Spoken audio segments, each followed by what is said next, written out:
And welcome into the Hard Count. It is Tuesday, February 20th, 2024, the last one of the fakes of this planet. We got Dan Lanning, the original program guy, joining the show today. Gonna have a little sit-down interview with him, talking everything from culture, joining the Big Ten, to how he feels about his defense versus his offense. So glad to have y'all here, man. What a wonderful day to talk some college football, man. We do that here on this show every single day. If you're new to the program, welcome. Like I just said, it's college football every single day of the year. We're live, though, as we are right now, Tuesday, Wednesday, Thursday, 11 a.m. Eastern. So make sure you're subscribed. Dan Lanning is our first head coach interview of this season. He's definitely not the last. Got a couple more lined up. Got one more already lined up for sure. A couple more in the works. Listen, we're glad to have y'all here, man. It's a special thing to get to sit here in February and talk about the greatest game on the face of this planet. We got the Dan Lanning conversation here in just a matter of minutes. We got punchline culture. What is punchline culture, you ask? Well, we'll talk about it here in a second. Basically, we got some teams that I think are seeking revenge in a very real way. Also, Florida State and the ACC, the plot thickens. It sounds like, I don't know if the door is propped open, but it sounds like there's at least a crack in the door for Florida State to maybe find their way out of the ACC. More intriguing win totals in the Big 12. Got a few numbers there that I think we can make some money on, but intriguing nonetheless. Your surprising headlines. I put out a call to action on my Twitter page at JD Pickell, and I asked y'all, what are going to be the most surprising headlines we get this college football season? We got headlines on Notre Dame. We got headlines on the Georgia-Florida game, or Georgia-Florida, Florida-Georgia, however you want to label it, the world's largest outdoor cocktail party. One of you had a headline on that. Also got a headline on the way that things could shake out when it comes to the good folks over in, who was this on? Florida, Georgia, Notre Dame, USC. That was the other headline. Some takes on Miller Moss. Also, a lot of talk around Alabama's warm-up. A lot of thoughts around how that whole thing shook out. Some interesting takes on that. We'll talk about all that. We're glad to have y'all here. This is the greatest sport on the face of this planet. We're privileged to talk about it for a job. This is what we like to call a safe space. All right, so there's a million other things on your plate right now. You've got a lot going on with school. You've got a lot going on with your job. We want this to be, as much as possible, an escape for you, a mental vacation of sorts. So whatever you got going on, put it up for a few minutes. We're going to talk some ball and have the absolute time of our life doing it. Let's start here with punchline culture, because that's, I think, something that is very prevalent this time of year. Some of you are asking, JD, what is punchline culture? You kind of say that a lot. You tweet that a lot. What does that actually mean? Punchline culture is something that runs rampant this time of the year, where there are people who just, quite frankly, want to win Twitter. Like, they want to have a tweet that goes viral because they were able to make fun of somebody or some other team, and that got a lot of likes and that got a lot of retweets, and they felt good doing that. Well, the thing about punchline culture, especially during this time of the year when you're projecting for the future, there's a chance now that those receipts come back to bite you. And I think there's a couple of teams, a couple of people right now that are the punchline for a lot of different jokes that I think may have some receipts to turn back in a matter of months. Let's start with Ryan Day. Ryan Day, a lot of folks, what's the punchline people like to say about him? He was born on third base. He's just successful because the Ohio State brand, Urban Meyer, left him a Ferrari, and he's driving it into a wall. They can't beat Michigan. A lot of punchlines, a lot of jokes being made. Well, if we're not careful, we're going to forget that Ryan Day actually brings back a top 5 defense in the country, and they added the best player in the transfer portal, Caleb Downs. We're going to forget that he added, I think, an upgrade at quarterback in Will Howard from Kansas State. They had a starting quarterback in Kyle McCord that could have come back this season. They said, hey, thank you so much. Can't guarantee you the starting spot. There's the portal. Ryan Day is continuing to push the needle forward.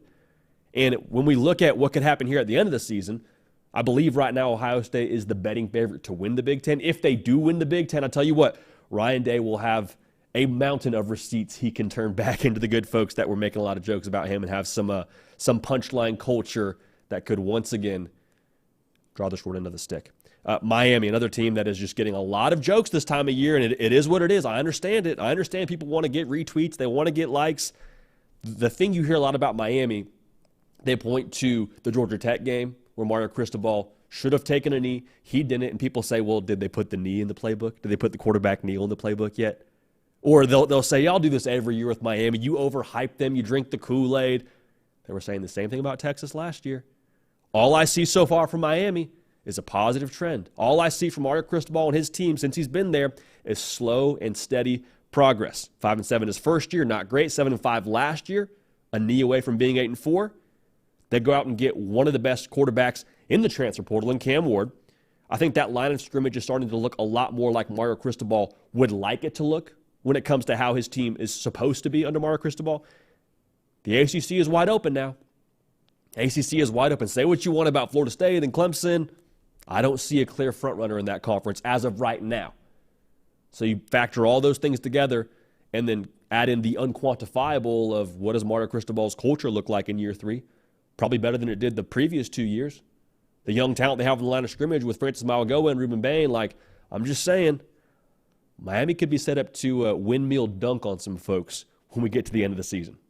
Punchline culture running rampant right now in Coral Gables, but I'm just saying, keep an eye on the Canes. Slow and steady progress, slow and steady trend. Let's stay in the ACC here. DJ Uiagalelei, man.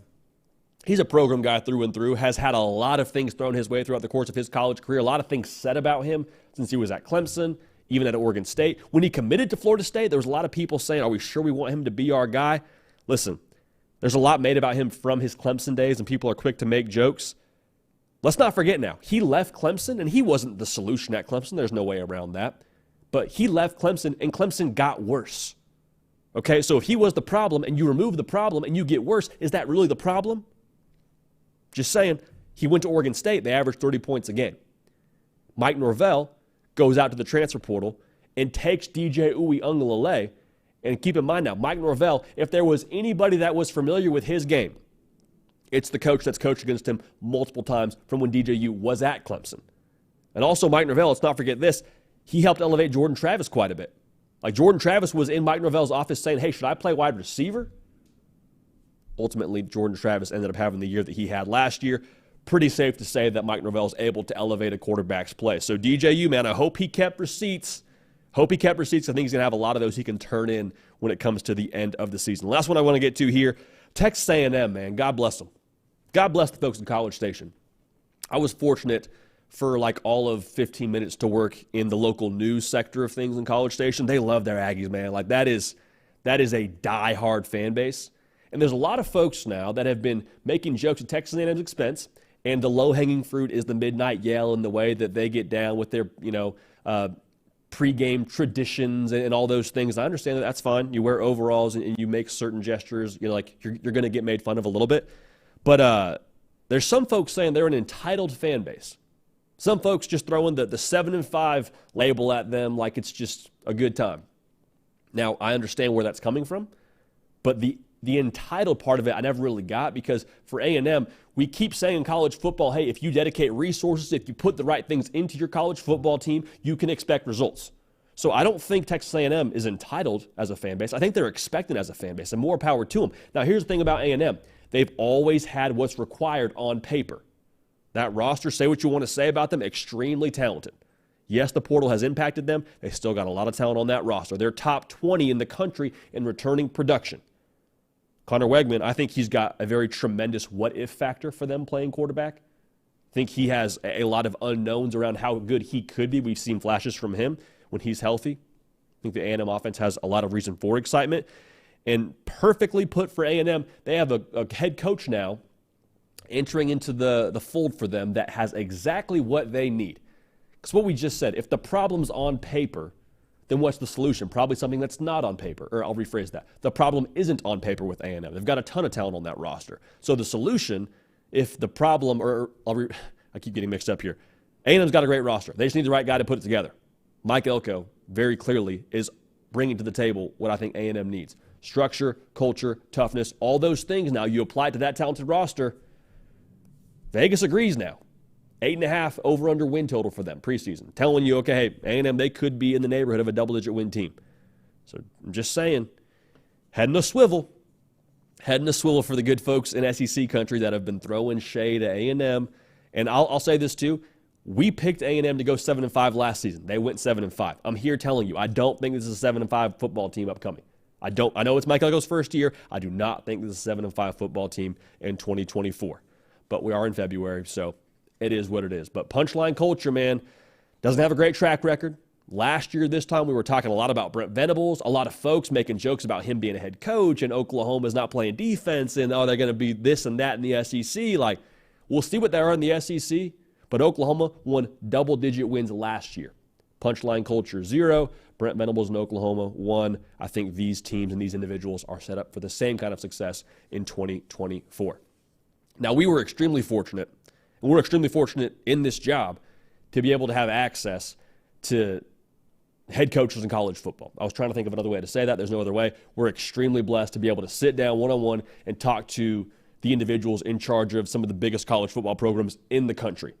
And so we got to sit down and talk for a few minutes with Dan Lanning, who, just transparently, I'm an enormous fan of his. I love the way he does things. I love his culture. I love the brand he's created at Oregon, not just on the field but off the field, the way they recruit. Like, I think Oregon has already achieved a ton of things. They have a powder keg underneath them, I believe, as they move into the Big Ten when it comes to what they could be long-term. I'm excited for Oregon, and it was a pleasure to sit down and talk ball and everything in between with Dan Lanning. So, without further ado, here's the head ball coach of the Oregon Ducks. We now have the pleasure by being joined by the head coach of the Oregon Ducks, Dan Lanning. Coach, just as a college football fan, when I get to watch on Saturdays, watching you either from the pregame or on the sideline is one of my favorite things because you get absolutely fired up from the chest bumps to the pregame speech. What is it about football that gets so much of your passion that gets you fired up? Well, I love playing, and I can't play anymore.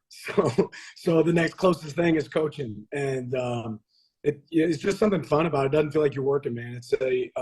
It's a physical sport. It kind of involves all the things that I really appreciate, toughness and physicality and intelligence. And I just think there's a lot of pieces that make football, the greatest game in the world. And to get to be a part of it every week and every day is a lot of fun for me.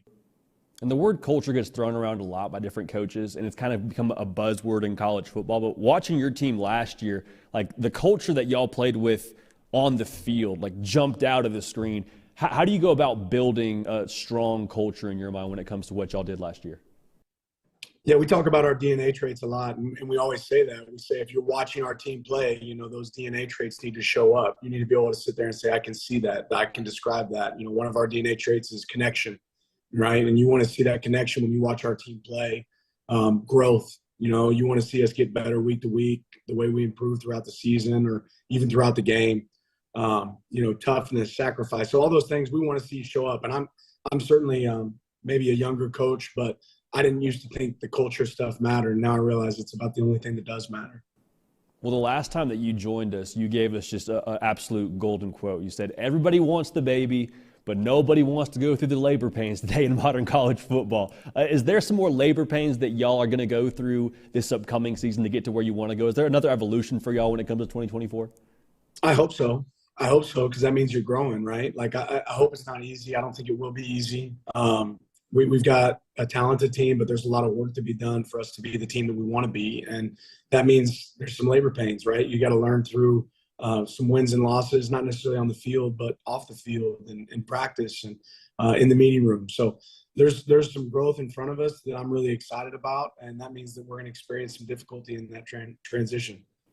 Well, last year you guys had one of the best quarterbacks, and not the best quarterback in the entire country in Bo Nix, and y'all just go out and get probably the next best option via the transfer portal in Dylan Gabriel from Oklahoma. What made him the right fit for y'all when it came to establishing that next guy for y'all next year?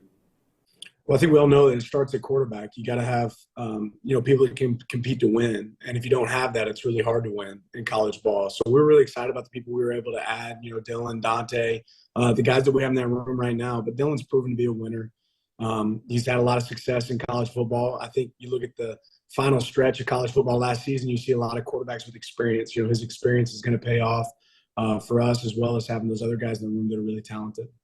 You mentioned Dante Moore, Coach. I mean, it's very, very rare for anybody to be able to keep more than one high-profile quarterback on their depth chart, and y'all went out and acquired two really high-profile quarterbacks via the portal. What were those conversations like with him when it came to him making a decision to come to Eugene?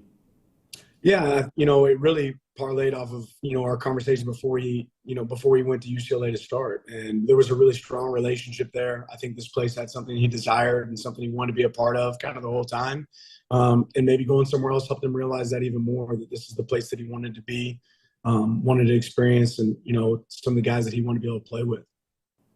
And y'all have, it feels like, at least crushed the transfer portal from the outside looking in. I'm not sure how y'all feel, behind closed doors over there, because I know you guys have an extremely high standard. But every single high-profile kid that jumps in there, it feels like y'all are always in the mix or getting a visit or getting commitment. What is your philosophy when it comes to recruiting the portal? Well, find guys that make your program better, right? That enhance the character of your program, and they're going to create competition, And for us, we still always want to build it from the ground up. We want to sign great high school classes, but competition is necessary to get the best out of people. So we want to create that competition and find ways to enhance our roster, make sure we don't have holes when you step on the field on Saturday. And I think that gives us our best chance of being successful. And not just at the portal level, but also the high school level, y'all have crushed it. When it comes to recruiting the line of scrimmage, it feels like watching Oregon over the course of the last couple of seasons, y'all are built like a Big Ten team even before getting to the Big Ten. What's the eval process for y'all when it comes to finding the right big human beings in the trenches? Well, I just think winning football in general starts up front. If you want to be a team that's recognized as a tough team, a team that can control the line of scrimmage, you have to have great players up front. You have to have size. You have to have strength in the front, and that's what we've looked to recruit. And we've been fortunate enough to be able to put multiple guys in those positions, and that's going to create, again, more one-on-ones for players, a better opportunity to reestablish the line of scrimmage on both sides of the ball, offensively and defensively, and give your guys outside a chance to win, whether it's in the secondary or wide out, give your backs a chance to run or linebackers to play clean. And Coach, is there a little extra pride on the defensive side of the ball for you? Because now you're a head coach. You obviously coach defense at Georgia and throughout other stops. Is there a little extra part of you that's like, yeah, I want to see my defense go run and hit somebody? I mean, I love defensive football, but I'll say this, sitting in the head coach chair, you like it when your offense goes out there and scores a lot of points. Sure. I've become pretty fond of both, and I don't like being on the wrong side of either. So, we were one of the two teams, I think, in college football this past year that finished with a top 10 scoring offense and a top 10 scoring defense. And I think what that means is you're getting better in practice, right? When you go against a really good opponent every day in practice, you hope that can be some of the best competition you see all year. I love that. Yeah, we like defense or offense? We like both, and we're really good at both at Oregon. When it comes to the move to the Big Ten, what about that move fires you up? Going to be a lot of fun games for us as fans to watch. What about this move to the Big Ten Conference gets you excited?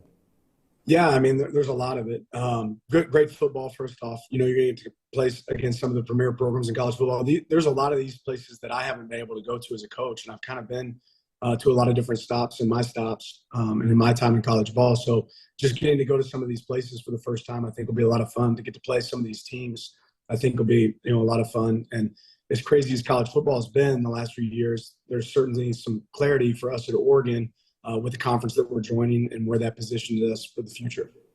And they got to come to Autzen too. I mean, the environment that y'all are going to get over the course of the next couple of seasons with games against Michigan and Ohio State in the future and Penn State and all that. I mean, is that something that you look forward to, getting to be in an atmosphere like that with those Big Ten games being played? Yeah, every coach, every player wants to play in big games. And with this move for us in the future, we're going to get to play in some really big games, some great atmospheres that make, college football that much more fun.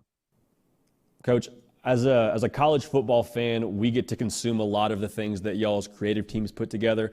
And it felt like every single week your creative team was just producing banger after banger. And the best banger was when you announced, like, hey, I'm not going anywhere. I'm staying in Oregon. Why? I'll rephrase that. What about Oregon is so special that makes you continue to reaffirm, like, hey, I'm here, I'm not going anywhere? Yeah, I just love everything about this place. It starts with the commitment from the top. We have really great alignment. I enjoy working with our athletic director, Rob Mullins, every single day. He's somebody that I'm able to lean on. I think that we have clear direction of where we're headed. And for me personally, my family, we really enjoy living here. And I have 3 boys that we've moved a good amount. It's nice not to move. It's nice not to, pack up boxes again. And when you see everything that you want in a job, and you have a program that you enjoy coaching, players you made commitments to, that's something you want to see through. Without question. Well, Coach, we appreciate you making some time for us in the midst of, busier season here before y'all get a little bit of a break. But we can't wait to watch y'all in the spring and hopefully get out there in the fall to see y'all in person. Absolutely. Thanks for having me.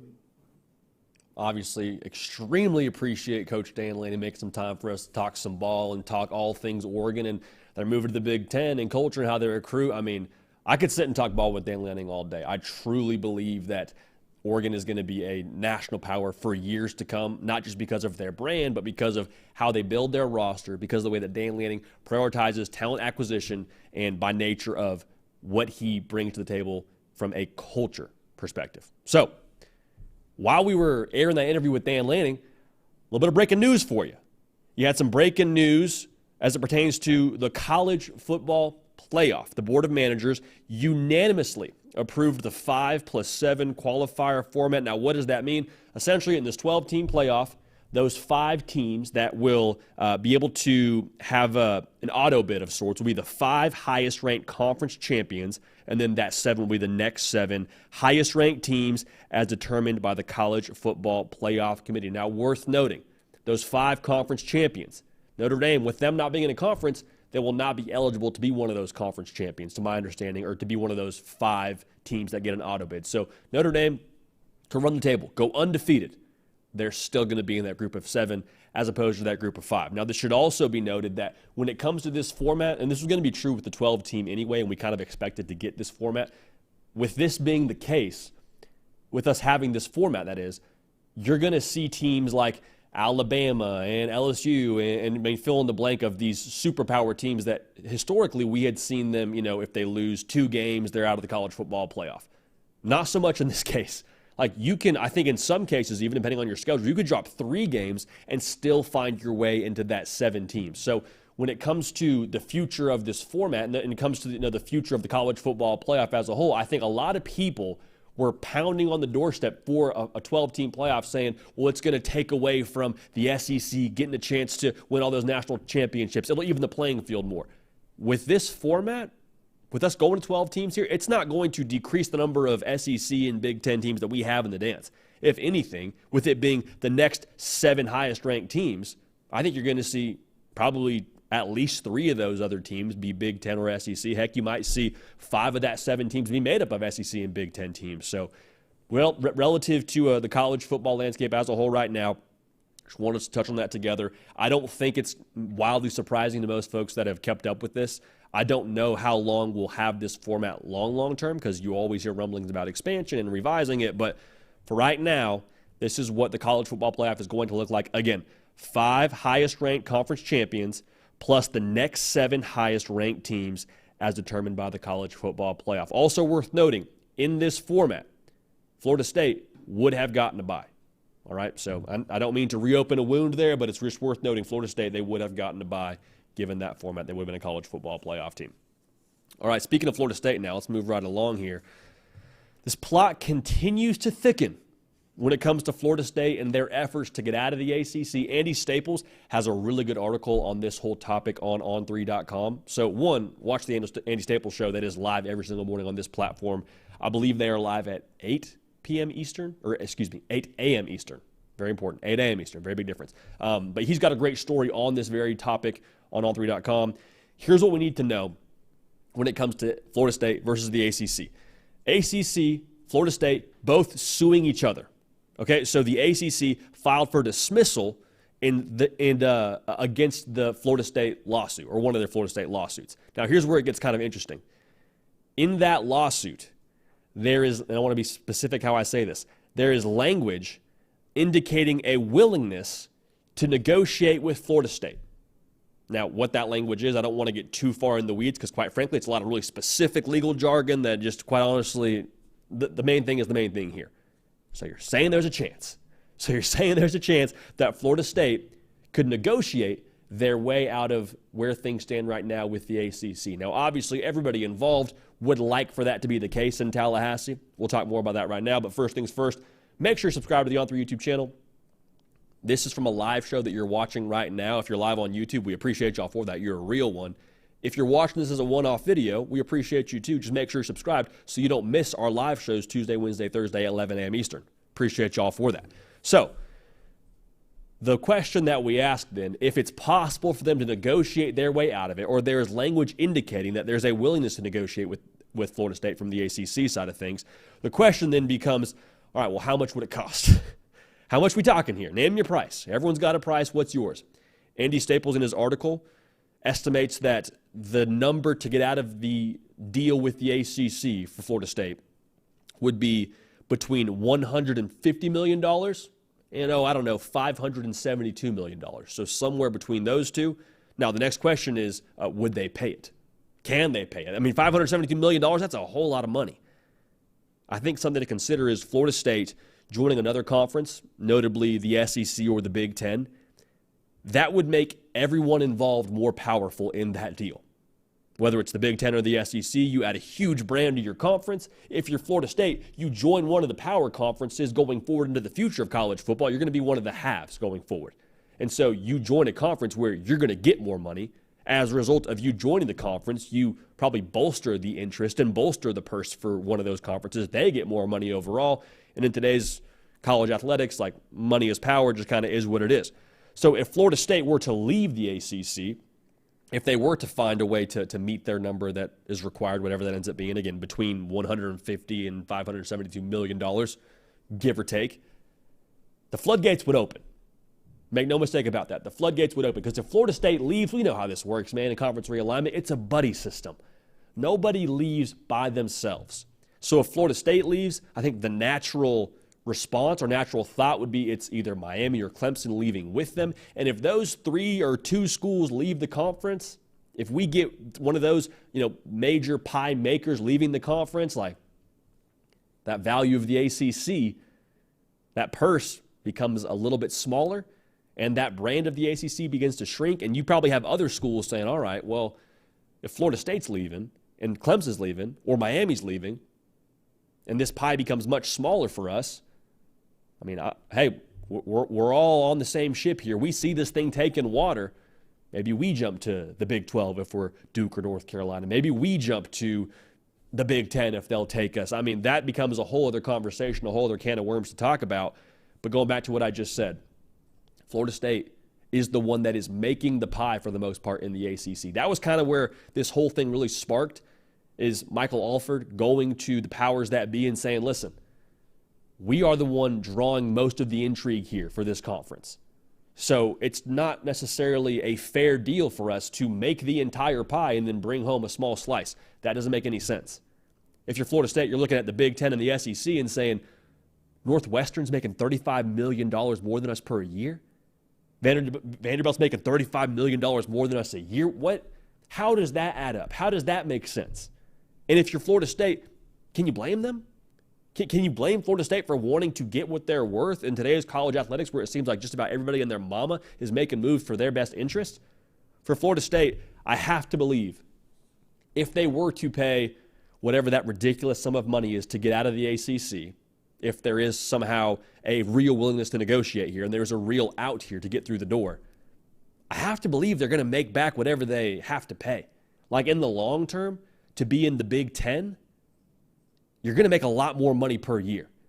And also what that number is right now with what those teams make per year in the Big Ten, I have to believe Florida State joining that conference would only increase that number. So the question obviously becomes, well, where do they go? Is it the Big Ten? Is it the SEC?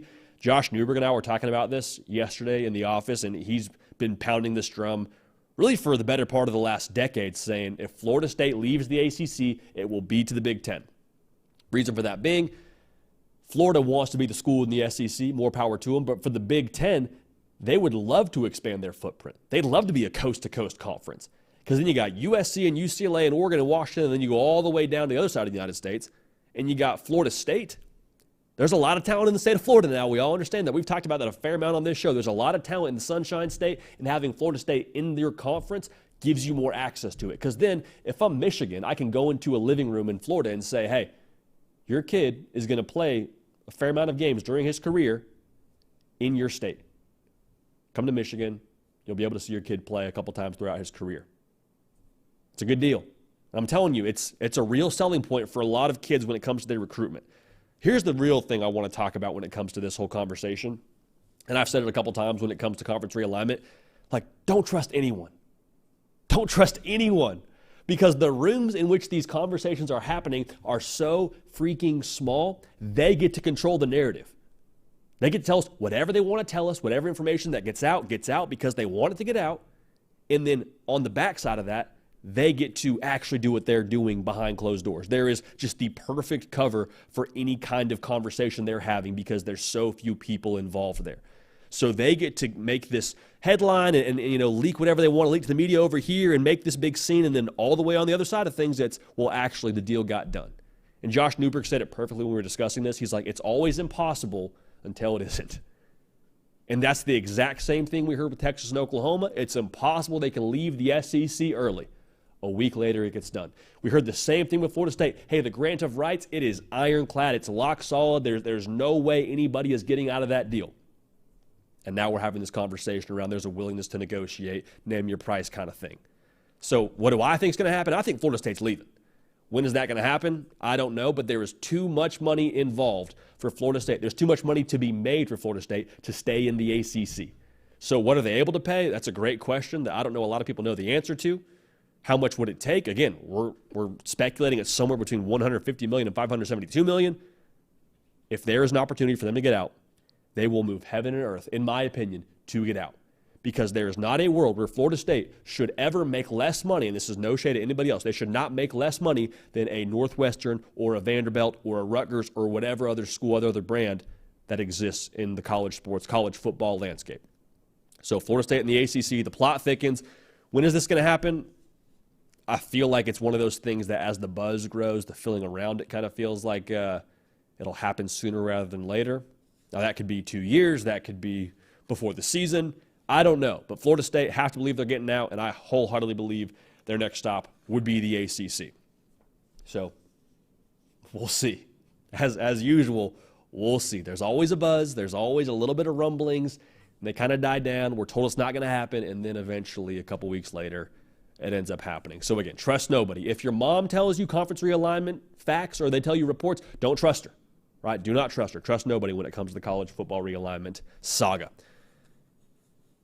Put out the question on Twitter the other day. I said, what are your most surprising headlines when it comes to this college football season? Essentially asking you to call your shot of what you think is going to be a headline for us that will be surprising when it comes to the 2024 season. We got a lot of great answers from y'all. I want to start with one, though, from our friend Florida Gator. Now, this is not to be confused with Florida Gator. This is Florida Gator, and the Gator is with an 8 there, so we appreciate them getting at us. They say, undefeated Georgia versus undefeated Florida in Jacksonville. First off, this would be absolutely awesome. I would be all about this, seeing both those teams go at it. It would be box office, College Game Day would be there. Heck, we would do everything in our power to be there for this one. A lot is thought around Florida and their chances to be undefeated to get to this game. We'll talk about that. I want to make it clear, this is not a cakewalk for Georgia to be undefeated heading into Jacksonville. They open with Clemson in Atlanta. Clemson, they're feisty. They got something to prove this year. I truly believe that. They have a game at Kentucky. They're at Alabama. Another feisty game against Auburn. That one will be in Athens, but still Auburn, I mean, they gave them all they could handle, and then some in Jordan-Hare last year. You're at Texas. Like, this is going to be a climb for Georgia if they want to get to this game undefeated. Now, for Florida, they play 4 preseason ranked teams their first 7 games. They open with Miami and Gainesville. They play A&M. They're at Mississippi State, and that could be tricky, so we'll see. UCF. They play at Tennessee, another ranked team, and they play Kentucky, another preseason ranked team. So will those teams all be ranked when they play them between Miami, A&M, Tennessee, and Kentucky? We'll see.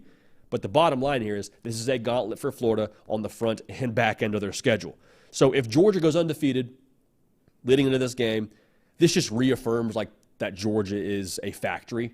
It means they were able to replace the offensive production that Brock Bowers left. Also, it means that they were able to replace the defensive production that they lost from this past season, because Georgia, as good as they are on this roster, they only bring back 55% of the production defensively from 2023. So if you're able to be undefeated and play teams like Texas, like Alabama, heck, we'll see what Auburn's going to be in this season under Hugh Freeze. I don't know. But if you're able to be undefeated heading into this game, reaffirms that Georgia, the factory effect is still in place. And Carson Beck, the way that he's probably elevated his game if they're undefeated, probably have to win a few shootouts or at least put up some solid points offensively against a team like Texas, means he elevated his game his second year as the guy at Georgia. Y'all, that is scary for the rest of college football. That is scary. That should be scary for everyone else involved, because if Carson Beck levels up even a little bit more from last season where he was 70% completion percentage on the season, watch out. Watch out, because that means Georgia is versatile, that means Georgia is dangerous, and that means Georgia can win any kind of ball game that they have in front of them. Not saying they're perfect, but I am saying it would trend towards Georgia being a force in the college football playoff when they get there. Now, if Florida starts undefeated, if they go 7-0 to start this thing, the obvious part is you can't have a major drop-off from starting 7-0, so we all understand that. But this should change the optics around how we view Billy Napier. There's a lot said about Billy Napier right now, a lot of it negative, a lot about it him being on the hot seat and what they didn't do last year. Like, if they start 7-0, this is proof that his team and roster is good enough to win. Like, he's assembled a roster that can legitimately win football games by nature of who they have to play, by nature of who they're playing against, those preseason ranked teams. And also, more importantly, not just they assembled a team that can win, they learned how to win. It's one thing to put players together on a roster. It's a whole other thing to be able to do it on a Saturday afternoon and do it consistently. It also means they have likely made some really major strides offensively from what they were a year ago. Graham Mertz, I thought, played a lot better than people want to give him credit for. They only averaged 26 points a game in 2023. There's a lot of folks that have strong opinions on Billy Napier. A lot of people would owe Billy Napier and Graham Mertz, I think, several apologies if they go undefeated to start the year. It further drives home that there is real buy-in with Billy Napier in Gainesville. We've said this for a while here, but now you have the results to legitimize that buy-in. Because from last year, at least, I saw a team that continued to fight for their head coach. There's a lot of opportunities for them to pack it in. There's a lot of down points in this season that I think a lesser team or a more fragmented locker room would have given up. But for Billy Napier and this team, I saw them fight from 10 down and win in the fourth quarter against South Carolina. I saw them give Florida State all they could handle and then some. I saw a team that played for their head coach. Now, if you start winning football games the way that I think Florida would like to win football games, that legitimizes the buy-in that he's created there. That strong culture would be, I think, even further, like I just said, legitimized, because there's a lot of anti-Billy Napier headlines right now. There's a lot being said around, they need to win this many games to keep his job, and there's a lot of things on the external right now in Gainesville. But if you start 7-0, that culture, the internal part of things to block out the external noise, you got to give a lot of credit to how Billy Napier has elevated that team since he's been there. So it hasn't happened yet, obviously, but if he starts 7-0 going into the world's largest outdoor cocktail party, people need to change the way they start talking about Billy Napier. So that game in itself, we would obviously predict it when it got here. That would be box office in every sense of the word, man. That would be big time, to say the least, if we get Florida and Georgia undefeated, man. That'd be just good for college football. Just I love when rivalries are healthy, and that would be a rivalry that I'd love to see healthy once again. Now, another one of you hit us up. Joe Go, you said your surprising headline would be Miller Moss having a Heisman caliber season. So I'm assuming this means he's probably in New York. Maybe he wins the Heisman. This would be massive. This would be absolutely massive. Now, again, this would be huge for the Heis Miller brand that we tweeted out as soon as he started throwing touchdowns against Louisville in that bowl game. He went for 6 touchdowns against Louisville, which is probably a big reason why we're having this conversation to begin with. This would be Lincoln Riley back in his bag, right? We've seen him do this with quarterbacks. It's no secret why guys go and play for Lincoln Riley. His resume speaks for itself. Baker Mayfield, Heisman Trophy. Kyler Murray, Heisman Trophy. Caleb Williams, Heisman Trophy. Jalen Hurts completely changed the trajectory of what he was as a quarterback and now doing really well in the NFL for the Philadelphia Eagles. I'm still waiting to see the spring ball buzz around Miller Moss because they did take a transfer portal quarterback from UNLV. I'm curious to see just the temperature post-spring in Los Angeles. Is it Miller Moss's team, or is it, we'll see how they do in fall camp? But if Miller Moss is having a Heisman caliber season, it's massive. It's massive, not just on a micro level for the Heis Miller stock, and hopefully we'll have trademarked Heis Miller before that even gets rolling, so maybe we can sell some t-shirts. I don't know. But this is massive for what it means on a macro level for USC. Because if USC has their quarterback in the Heisman Trophy race, much less winning the Heisman Trophy, what does that mean for what they're doing on the field? It means USC is holding their own and doing more than holding their own given their schedule, because they open with LSU in Las Vegas. They're at Michigan. They got Wisconsin. They got Penn State. This is a line of scrimmage league. And so if you're winning in a line of scrimmage league, that means that you're playing defense. So in a roundabout way, Miller Moss being up for the Heisman Trophy means that Lincoln Riley has evolved. because you can't have a player in the Heisman Trophy race if you're not winning, and you can't win in the Big Ten if you're not playing defense. So Miller Moss, the microcosm of him being able to be in the Heisman Trophy race, just speaks volumes to what USC could be. And even more so, this changes the optics around USC. Because what do people think about USC right now? Hey, Lincoln Riley, quarterback whisperer. Yeah, they're probably going to score some points. But tell you what, man, on the defensive side of the ball, like, good luck. Good luck to you. Good luck to you if you want to go play defense at USC in the Big Ten. Like, the thought is they're going to get ragdolled. That's the thought. Now, is that the reality? Remains to be seen. But if they go out and win in the Big Ten, they go out and win double-digit games in the Big Ten, and you have a quarterback go win the Heisman Trophy on the back of your defense likely playing well, that changes how you feel if you're a recruit around USC. That changes what you think you can do at USC in the long term. Now, it also means that they struck gold with their defensive hires in Dantlin, Eric Henderson, and others. That means the philosophy has changed at USC. It's totally changed. Because we've said this many times now. USC, I do not believe, has a massive personnel problem. I believe it is a philosophical problem at USC. Whether it's how they practice, whether it's how they drill tackling. I'm not here to question how a team does things behind closed doors, but I see what happens on Saturdays, and I can tell you something during the week is not right. And I believe that the powers that be at USC, potentially including or excluding Lincoln Riley, felt the same way. That's why you made a defensive coordinator change. Like, it is what it is. So if USC and Miller Moss had the success that this surprising headline would have, you're pouring gasoline on what USC is going to be in the Big Ten, and you would see dividends, I believe, on the recruiting trail. Last surprising headline I want to get to here, Nick Baker. Not to be confused with Nick Brake. Same letters in his last name. Not the same person, I don't believe. Might be Nick Brake's burner. Remains to be seen. He says Notre Dame is going undefeated, ranked number 1 in the country. Now, by nature of the news that we just got on this show, the college football playoff format, 5+7, Notre Dame would not be an automatic bid in those 5. They'd be one of the 7 highest ranked teams, so they don't play in a conference. But let's just talk about what this would mean for Notre Dame now. If Notre Dame goes undefeated, and they have a tough schedule. They're at A&M, they play Louisville, they play Florida State, they're at USC. But if they're undefeated and ranked number 1, man, that means just on a micro level that Mike Denbrock did with Riley Leonard what he did with Jaden Daniels at LSU. Now, I understand Mike Denbrock is not solely responsible for the success of Jaden Daniels at LSU, but he definitely played a role. I think Riley Leonard has a ton of ability. I am still transparently a little bit wait and see on him. Ton of tools. I love what he does running the football. He's got an NFL caliber arm. There's a reason why NFL scouts love him. I'm waiting to see them really put it together. But if Mike Denbrock unlocks that and makes Riley Leonard like a, let's just say he's in the Heisman Trophy race, and Notre Dame scored north of 40 points a game, that would change the entire thought process around what Notre Dame is as a football team under Marcus Freeman. And I think it also just speaks volumes to Marcus Freeman and what he's done in South Bend. Marcus Freeman continues to push the envelope as a head coach with the way that he's built his team. Need a quarterback via the portal, go get Sam Hartman, the best one in there. Okay, you need another quarterback. Do you go to your depth chart and just go to, some of your younger talent? No, you go and push the envelope again and grab the best quarterback at that point in time, at least available in Riley Leonard. Do you need an offensive coordinator? You go get a guy who just called the best offense in the country and Mike Denbrock at LSU. You bring him back to Notre Dame. Like, he's continued to level up year in and year out.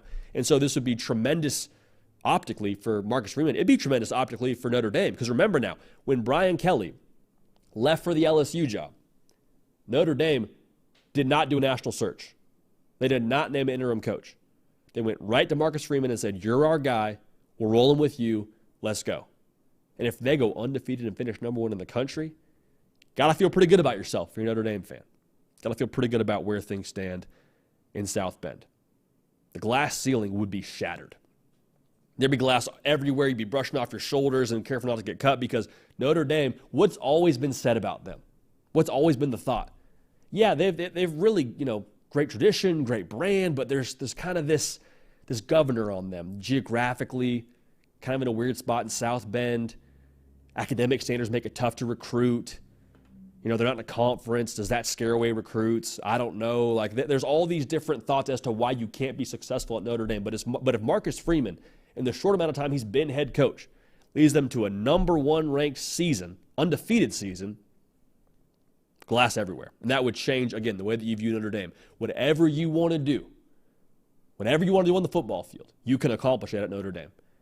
And I think that would be massive for Marcus Freeman on the recruiting trail. A guy who already prioritizes recruiting, a guy who already just leads the charge every single month of the year, pretty much. I mean, he's getting after on the recruiting trail.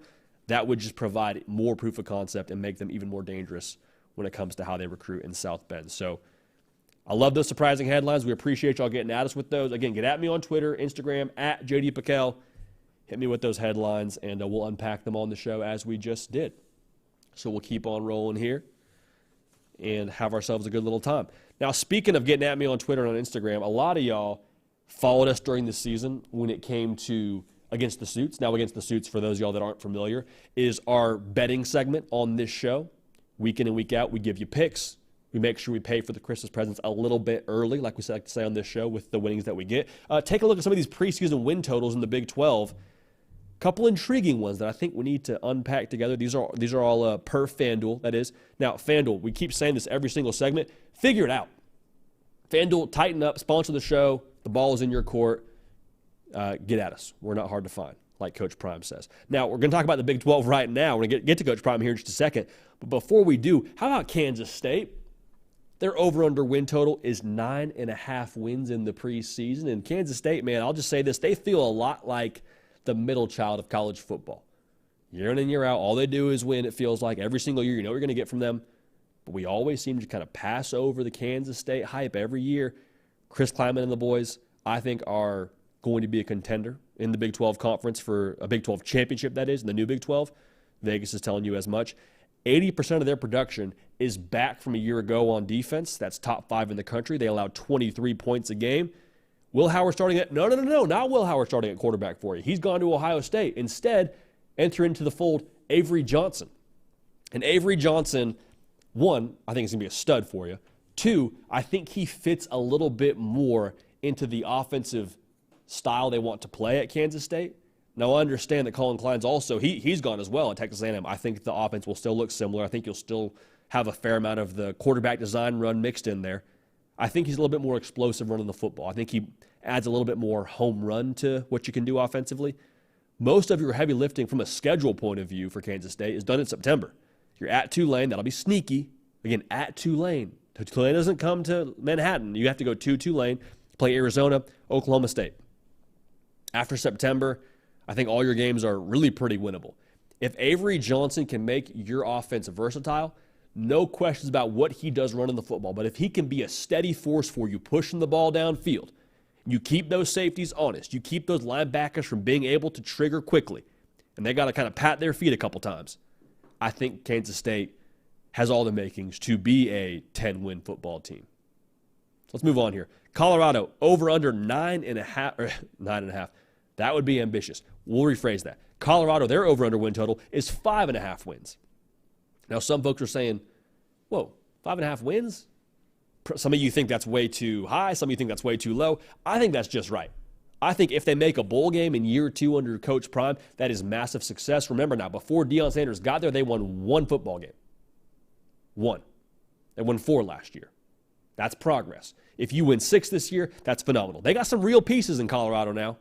Some real pieces. A lot being made about what they didn't do the second half of last year, but still, I think you got a quarterback, Shedeur Sanders, who a lot of people would agree is, if not in the top 5, flirting with the top 5 quarterbacks in college football. Maybe the best pure football player, period, in Travis Hunter, who plays both ways, and that's just ridiculous. That's X-Men kind of stuff. The obvious question mark is the line of scrimmage on both sides of the ball. Your quarterback can't be sacked 50 times. They portaled in an offensive line. We'll see if that works. You can't allow 5 yards to carry on the defensive side. They've done a lot on that side of the ball as well to try and beef up. We'll see if that works. Schedule's tough, man, especially that second half. You have Kansas State, at Arizona, at Texas Tech, Utah, Kansas. Now, I think at Texas Tech is sneaky. 1, you got to go to Lubbock. 2, I think they're going to be a good team in general. The greatest obstacle here, though, with the schedule, I think is also potentially the greatest opportunity. Now, the obstacle part of this is obvious. It's a tough schedule. If you don't match up physically, you get beat up, you get worn down, bad things are happening. You also wonder if things go off the rails, you have a lot of guys that portaled in. Is the culture strong enough to sustain a couple of losses and get back on track? We'll see. But as much as it is the obstacle, could also be a massive weapon for Deion Sanders. Because if they make a bowl game with this schedule, y'all, like that will be rocket fuel for Colorado. There will be zero questions about where they're headed under Deion Sanders. You can market that. You can flip that any way you want. If you win 6 football games to get to a bowl game in year 2, when you won 1 game before he got there, there's no questioning the trajectory of Colorado and Coach Prime. So 5.5, think that's about right. We'll see where they land. Texas Tech, they're over under 8.5 wins on the season. Now in February, which is where we are on the college football calendar, I think you base your opinion very much so on who the head coach is and what you think about them. I'd follow Joey McGuire into a dark alley. Like, I would go to war tomorrow with Joey McGuire. That's how highly I think about him. Having been around him at Baylor, that's a dude who gets culture, who values his players, who makes his players feel valued, and is all about the right things, which is winning. They bring back Taj Brooks, who was a 1,500-plus yard rusher last year in Lubbock. A lot of buzz around the young talent now, specifically 5-star-plus wide receiver Micah Hudson. Workable schedule now for the Red Raiders. At Arizona, at Oklahoma State. But besides that, I don't see Kansas State. I don't see Utah. I don't see UCF, and you avoid having to go to UCF, and much less UCF being sneaky wherever you play them. People talk a lot about Texas Tech's eval process being ahead of the curve. People talk a lot about their culture like I just did. I think it's hard to quantify what is going to be successful about Texas Tech as we sit here in February, because you can't quantify your eval process just yet. You can't quantify how many wins culture is worth, but I think it's kind of like an iceberg. A lot of that is under the surface. A lot of that's really solid, and you're going to see results here over the course of time. So I'll just say this right now. We're not really a hot take show, but I'll make one right now. I wouldn't be surprised at all if Texas Tech won the whole conference. Would shock me? Not at all. We'll see who's playing quarterback for them, but I would not be surprised in the slightest if Texas Tech ended up winning the whole darn thing. So it is what it is. Want to move quickly here over these last 2 teams.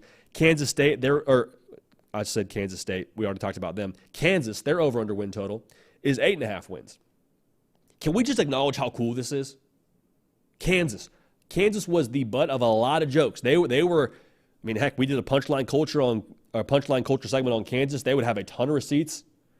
What Lance Leipold's done there since he's arrived in Lawrence is nothing short of phenomenal. I'll say this right now. Kansas, football school. You can tell him I said it. I think Kansas is a football school. Jalen Daniels, when he's healthy, I think he is one of, if not the best player on the field consistently. They have 1, 2, 3 wide receivers coming back this season that were top 50 in the country in yards per reception. Translation, they're going to score points. Kansas over under 8.5 wins. I don't know, but I love that we're talking about Kansas in this light.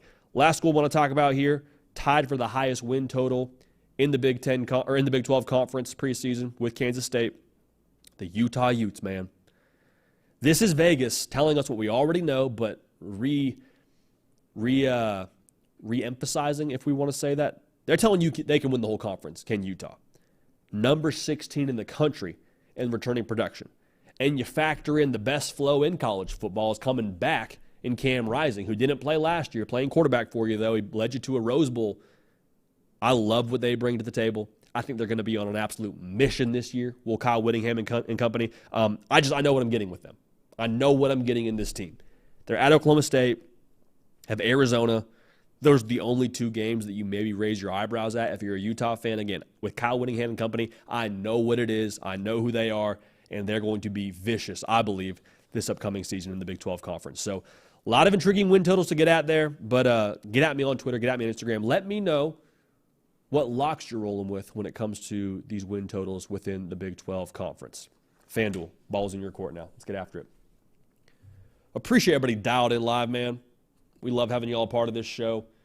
Show is not done yet, but quick plug, live Tuesday, Wednesday, Thursday, 11 a.m. Eastern. This is our time of the year now. Junkie season, all right? Message boards, intel, stuff going on social media. We're talking all of that on this platform, the On3 YouTube channel, on this show, the People's College Football Show, The Hard Count. So I mentioned social media, and there was a clip going on social media, kind of making its way around the Twitter sphere last night of Alabama and what they were doing to warm up for winter conditioning. And to be honest, I didn't know this was a thing that we had to address, but I want us to talk about it right now because a lot of folks thought, Alabama is falling off. I saw a lot of things from people saying Alabama's cooked. Alabama and the Saban era is done. Look at them. Look at what they're doing. So if we can cue that video up right now. This is an Instagram live from the Associate Director of Player Personnel, Aaron Hodges. And you see here the guys doing what are called power skips. And essentially what this is, one, every single team in the country is warming up like this for winter conditioning. Okay, every single team in the country. What this is, though, is you have players generating force into the ground, jumping up as high as they can, stabilizing themselves, landing on one leg to try and get their muscles ready to go and sprint and make explosive movements. Now, the reason why this is shocking to some people to see is the fact that this isn't what you see guys do pregame in pads to get ready for a game. Well, these guys aren't getting ready for a game. They're getting ready to go do conditioning, or they're ready to go do cone drills, or ready to go lift. Like, the way you warm up for a winter conditioning workout is very different than how you warm up for a college football game. And this thought that Alabama is cooked, Alabama's fallen off, look at Kalen DeBoer, like, this is the exact same person running the show when it comes to David Ballou at Alabama as it was under Saban. So everything about Kalen DeBoer should not be tied to Alabama and their strength conditioning program. That's all the same. Like, yes, there's some different personnel, there's some different people involved here, but the head honcho, David Ballou, same guy running the show. So just because we didn't get this Instagram live version when Nick Saban was the head coach there, doesn't mean this wasn't the same exact thing happening. So again, every single team in the country warms up like that. Just because you got it on Instagram Live from Aaron Hodges doesn't mean it's not happening at your favorite school, your favorite team. Heck, I was at Cornell. We play FCS Division I football, all right? Ivy League. No playoff, like very, very different than what Alabama does. We still warmed up like that when it came to getting prepared for winter conditioning. So I think this is just a further proof that the one, sign of the times in college football with social media, and two, this is just different access than I think you would have ever gotten with Nick Saban.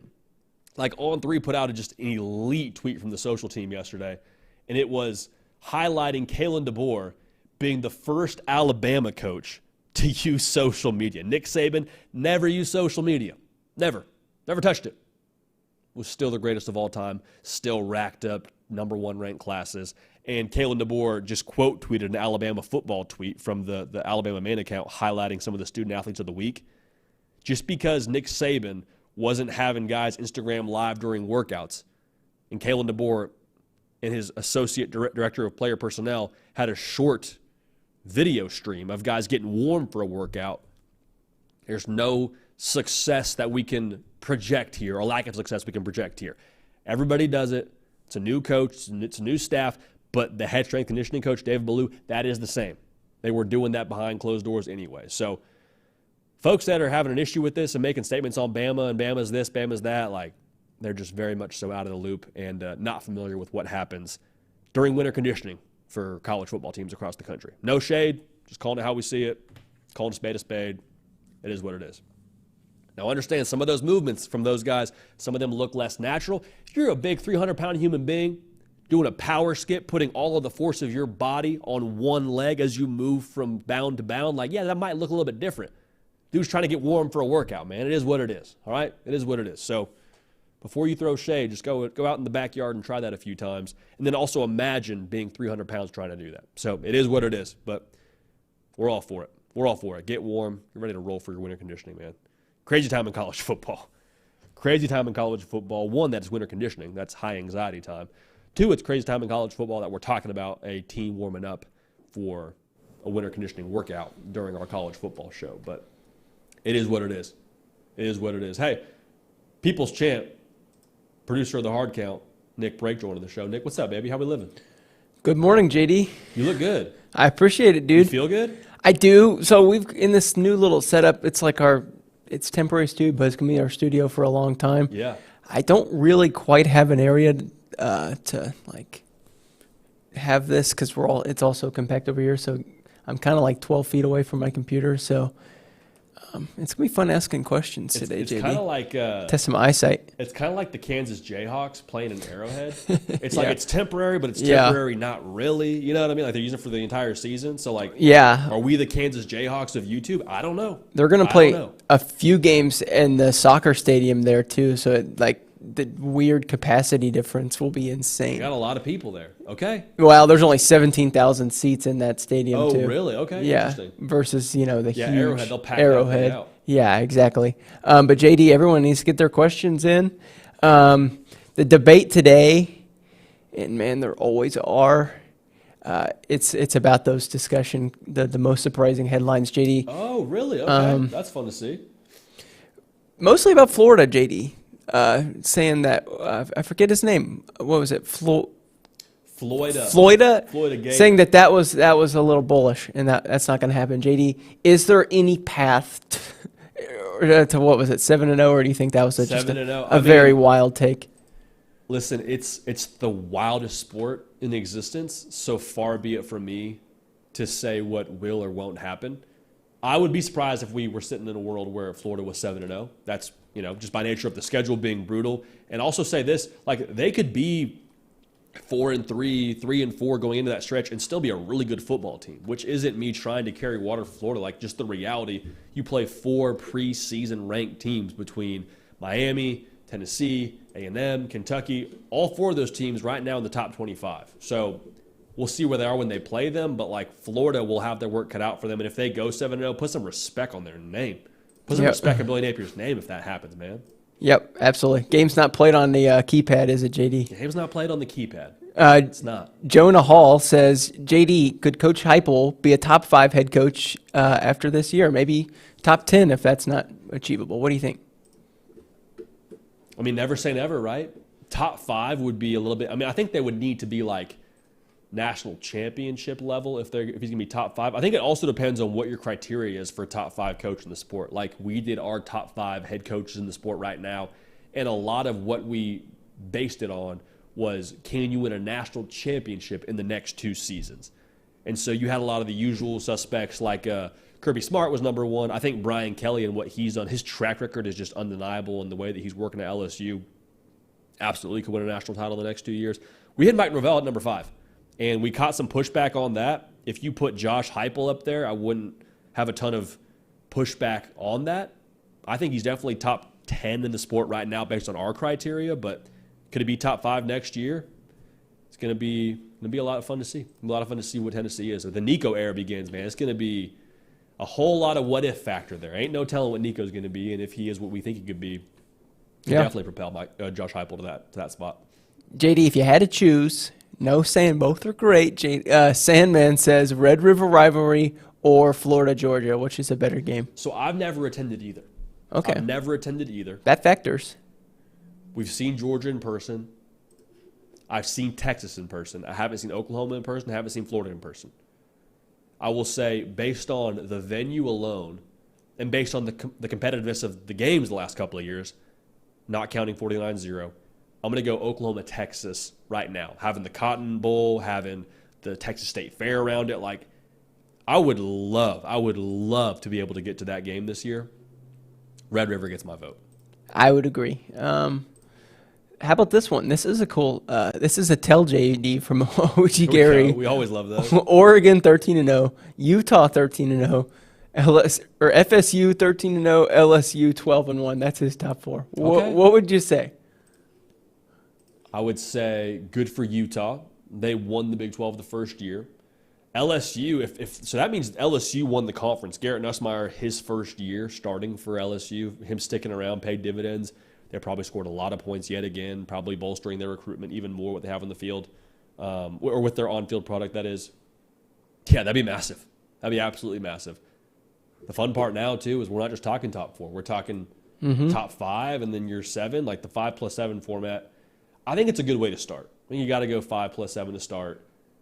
I'm curious how much is going to evolve over the course of the next couple of years. Because whenever you have a limit to something, whenever you have a limit to a field, somebody always gets left out. When you have 4, who's the 5th team? When you have 12, who's the 13th team? So there's always going to be the argument from that team that gets left out that, hey, we should have been in, here's why. And you'll have a valid case. I don't doubt that. But then you pair that with the opportunity for more money. More money, more problems.